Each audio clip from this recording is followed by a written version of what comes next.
Bab 139. 90. Setelahnya Gaza berlalu pergi, menyisakan rasa bersalah kian membesar di hati Sakaya. Hatinya terasa sakit, bukan karena kata-kata yang Gaza katakan, tapi dia sakit dengan sikapnya. Menyesali perbuatannya yang di luar batas. Benar, ambisi membuatnya menjadi sosok ayah yang jahat. Gaza bahkan masih membencinya walaupun dia sudah meminta maaf. Dia perhatikan punggung lebar puteranya yang kian jauh. Kamu benar Gaza, anakmu kelak tidak perlu tahu tentang papa sedikitpun.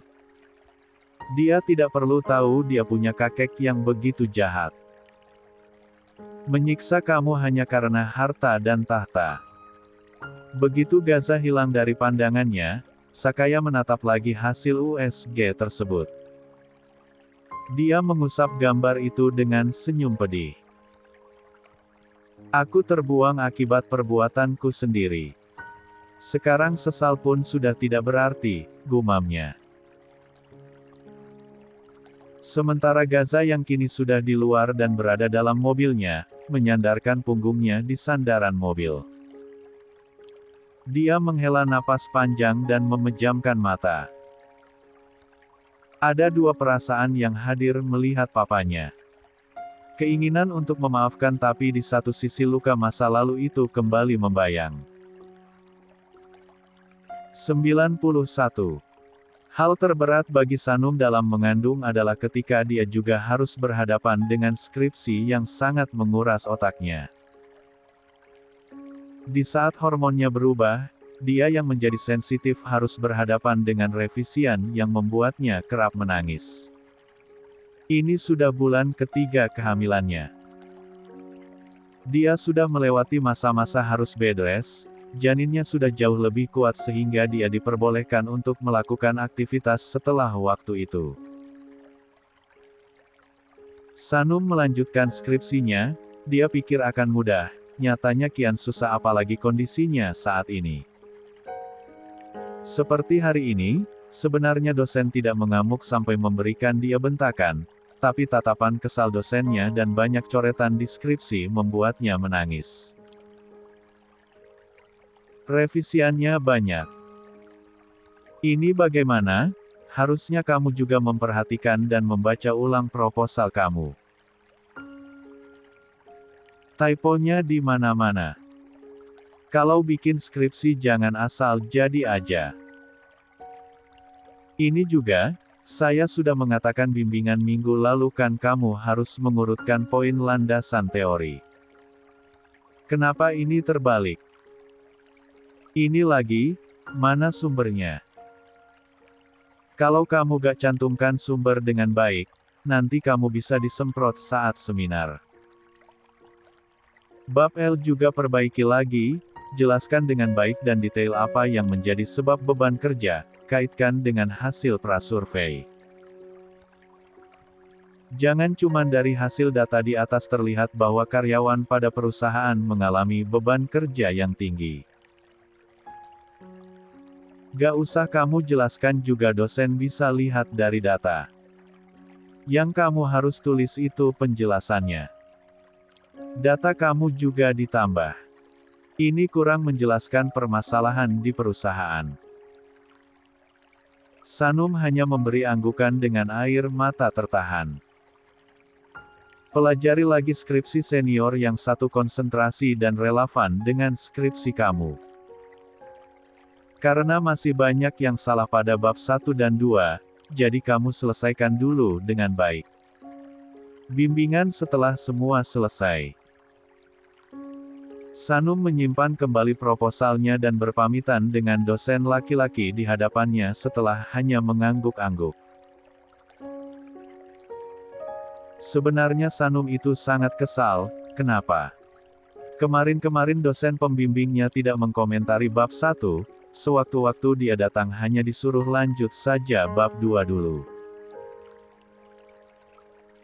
Dosennya ini sedikit sibuk, Sanum bahkan harus menunggu lama untuk bimbingan. Kala bisa malah disuruh lanjut tanpa dicek dengan baik, hari ini dia malah kena omel. Dia membawa langkahnya keluar ruang dosen dengan wajah merung. Sanum menenteng map proposalnya dan berjalan ke parkiran. Di sana sudah Gaza yang menunggunya. Melihat Gaza, mata Sanum kembali berkaca-kaca. Air matanya jatuh mengalir, betapa dia ingin menumpahkan rasa sebalnya dan menangis dalam pelukan Gaza. Melihatnya datang, Gaza segera keluar mobil dengan senyuman melengkung. Cowok itu hendak membukakan pintu namun mengernyit melihat air mata jatuh ke cadar istrinya. Bye. Gaza tidak ada kuliah pagi ini, paling siang, karena itu dia menemani Sanum untuk datang bimbingan. Sudah 2 bulan ini dia menjadi mahasiswa baru di jurusan manajemen juga. Kenapa sayang? Kedua tangan Gaza menangkup pipi Sanum. Tatapannya menatap khawatir mata yang 92. Basah itu. Air mata Sanum kian jatuh, Gaza menarik istrinya dalam pelukan. Memberikan usap lembut di punggung. Kenapa sayang? Apa yang buat kamu nangis? Belum ada respon apapun. Hanya suara isak yang teredam. Gaza membiarkan dulu, dia sudah menebak kalau seperti ini. Tidak jauh dari masalah skripsi. Pagi tadi saja, Sanum bersemangat untuk bimbingan. Senyuman melengkung dengan tatapan cerah. Sanum gak sabar bimbingan mas. Bismillah, insya Allah lanjut deh bab 3. Kini tatapan cerah tadi hilang. Tampak ada kesedihan di tatapannya. Gaza baru melepas pelukan begitu tangsi Sanum reda. Dia membukakan pintu hingga Sanum masuk. Baru setelah itu dia memutari bagian depan mobil dan juga duduk di balik kemudi. Gaza memperhatikan Sanum. Tangannya terulur mengusap lembut puncak kepala Sanum. Mau cerita? Bibir Sanum mengerucut, dia mengangguk. Sanum kesal mas. Sanum kesal banget. Banyak banget revisiannya. Dosennya jahat. Kenapa baru sekarang dikomentari bebel, setelah Sanum lanjut di bab 2. Terus sekarang salah Sanum gitu. Iya, dosen emang selalu benar. Ih, kesal banget, suaranya bergetar lagi. Gaza mendengarkan curhatan itu tanpa menyela dulu, membiarkan Sanum mengeluarkan rasa kesalnya. Sanum capek tahu. Sanum gak suka hua. Apa dosennya gak lihat Sanum lagi hamil? Ih, nyebelin banget. Bapak itu gak pernah muda apa? Gak pernah rasain di posisi lagi jadi mahasiswa sibuk skripsi apa? Sanum tuh kesal mas. Mood Sanum jadi jelek. Gaza mengangguk. Kenapa mas diam aja? Gaza mengerjap. Mas gak suka ya Sanum curhat. Matanya berkaca-kaca lagi. Kok diem aja sih? Iya tahu, mas gak akan tahu rasanya. Sanum yang tahu rasanya perjuangan skripsi. Capek. Tentu saja Gaza jadi panik. Gak gitu sayang. Dia hendak mengambil tangan Sanum untuk menggenggam, tapi ditolak. Gak mau, mas. Gaza sama aja kagak pak dosen. Nyebelin. Gak ngerti perasaan Sanum. Pipi di balik cadar itu mengembung, Sanum membuang pandang keluar jendela bersama setetes air mata yang kembali jatuh. Gaza menghela napas. Bai. Coba lihat aku dulu Gak. Balasnya ketus. 93. Aku dengerin kamu sayang. Aku dengerin dulu kamu cerita biar tenang. Harusnya Mas Gaza ikut bilang iya, dosennya memang nyebelin. Dia gak ngertiin perasaan kamu. Terkadang Gaza ingin tertawa dengan sikap istrinya ini, tapi dia bisa mengerti. Dia cukup tahu skripsi itu tidak mudah, selain menguras otak, skripsi itu bagai fase akhir kuliah yang sangat membentuk mental. Ibaratnya terbentur lalu terbentuk. Beberapa kesulitan dalam skripsi tidak jarang membuat mahasiswa menangis dan bahkan ada yang membuatnya mentalnya down, permasalahan mencari data, permasalahan dalam proses itu sendiri, bahkan permasalahannya pada dosen yang sulit ditemui. Belum lagi kalau dapat dosen yang proteksionis dan detail dalam skripsi. Rasanya tiap bimbingan itu nahan napas dan jantung berdebar cepat. Sanum juga dalam kondisi hamil, yang membuatnya lebih sensitif.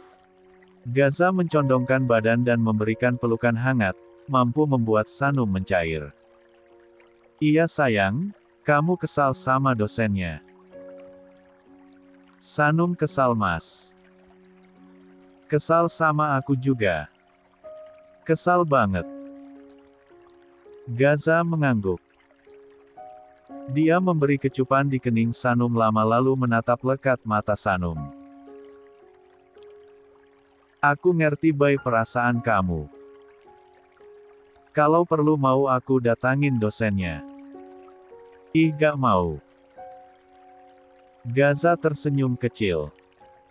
Gak sepenuhnya salah dosen kok. Sanum juga masih banyak salah. Ya sudah. Tenangin diri kamu dulu ya sayang. Coba ambil nafas dalam terus buang pelan-pelan, pintanya dituruti Sanum. Dilakukan 3 kali hingga Sanum lebih lega. Oke, sekarang dengerin aku dan tatap mata aku ya cantik. Sanum menurut, menatap lekat tatapan teduh suaminya. Gak apa-apa buat marah-marah. Gak apa-apa nangis biar perasaan bumil cantik ini lebih lapang dan lega. Tapi kamu gak boleh membiarkan mood jelek itu mengganggu kamu ya sayang. Ada baby kita loh di sini. Gaza menempelkan telapak tangannya di perut Sanum yang sudah mulai membuncit. Ia usap-usap lembut. Hangatnya tangan Gaza memberikan kenyamanan bagi Sanum. Dia tersadar, kalau dia sedih bayinya juga akan merasakan hal sama. Kasian kan dia sedih lihat kamu sedih. Sanum mengangguk. Hari ini mungkin kamu kesal sama dosennya. Semuanya terasa buruk, tapi by hari besok akan lebih baik Gak usah dibawa beban ya, aku gak mau kamu stres karena skripsi. Maafin Sanum Mas. No, kamu gak salah sayang. Sekarang coba kasih tahu aku apa yang mau kamu lakuin Sanum menunduk. Dia menggeleng. Gak tahu. Sanum gak mau bahas skripsi dulu. 94. Baiklah, aku ngerti perasaan kamu. Mau jalan-jalan sayang? Mau. Gaza tersenyum. Dia menghujani Sanum dengan kecupan lagi sebelum mencium perut Sanum. Oke sayang, papa ajak kalian jalan-jalan, bisiknya. Let's go papa. Seru Sanum semangat. Gaza terkekeh. Dia menarik tangannya lagi dan duduk dengan baik. membawa mobil itu keluar dari parkiran fakultas. Mereka berkeliling sesaat lalu memilih berhenti di depan sebuah kedai es krim. Menikmati satu cup es krim lalu berlanjut ke mall. Senyum Sanum melengkung kala mereka melewati toko perlengkapan bayi. Dia menarik Gaza masuk. Mas boleh lihat perlengkapan bayi kan? Boleh cantik. Tapi kalau capek bilang ya. Siap Hubi. Mas baru jam 1:30 kan masuk kelas. Ya sayang. Masih ada 3 jam lagi. Sanum tersenyum sumringah. Dia melihat-lihat semua perlengkapan di sana, tidak hanya baju bayi yang membuatnya terpikat, ada box bayi, roller coaster bayi, tempat mandi bayi hingga yang lainnya. Karena belum tahu jenis kelamin anak mereka, Sanum hanya melihat-lihat tanpa merasa lelah. Dia baru berhenti kala merasa sangat lapar. Mas. Sanum mengamit lengan Gaza, matanya berkedip-kedip. Apa Mau beli sesuatu? Lapar Hubi. Lapar. Dia mengangguk cepat. Gaza menggenggam tangannya dan membawa ke lantai 3. Ada banyak makanan yang dijual di sana. Mas mau makanan Jepang boleh gak? Sanum menunjuk resto Jepang yang ada di sana. Boleh sayangku, cintaku. Senyum Sanum melengkung. Dia berjalan semangat ke dalam saja. Gaza yang memesan sehingga dia langsung duduk. Uma Sanum. Atensi Sanum teralih. Matanya berbinar senang melihat Il yang baru masuk bersama langit dan bumi. Il. Sanum melambai dengan senyum lebar di balik cadarnya. Anak berusia 3 tahun itu melepas tangan umanya dan berlari. Sanum bangkit dari duduknya dan membuka pelukan. Il. Langit panik kala tangan Il terlepas. Tapi dia lega melihat putranya bersama Sanum. Mas Bum, langit tempat Sanum ya. Sanum. 95. Itu Zia langsung lari lihat Sanum. Bumi menatap arah pandang istrinya. Dia tertawa. Iya. Kamu kesana aja, aku pesan dulu. Itu Gaza juga lagi mesan di depan.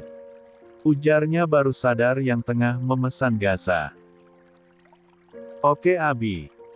Langit langsung berjalan menuju meja Sanum. Kini Il duduk di pangkuan perempuan itu. Il makin embul aja pipinya. Sanum mengecup gemas pipi Il. Anak laki-laki itu tertawa riang. Kak Langit baru datang. Gak sih Sanum. Aku abis dari time zone untuk anak-anak. Nemenin Il main. Langit menaruh tasnya dan duduk berhadapan. Kamu sendiri. Sanum tadi bimbingan Kak Langit, karena moodnya jelek abis disuruh revisi diajak Mas Gaza jalan-jalan. Jangan dipaksain loh. Kasian kandungan kamu. Iya Kak. Insya Allah gak Sanum paksa. Langit mengacungkan jempolnya. Dia melirik putranya yang masih duduk. Il ada dedek bayi di perut Uma Sanum.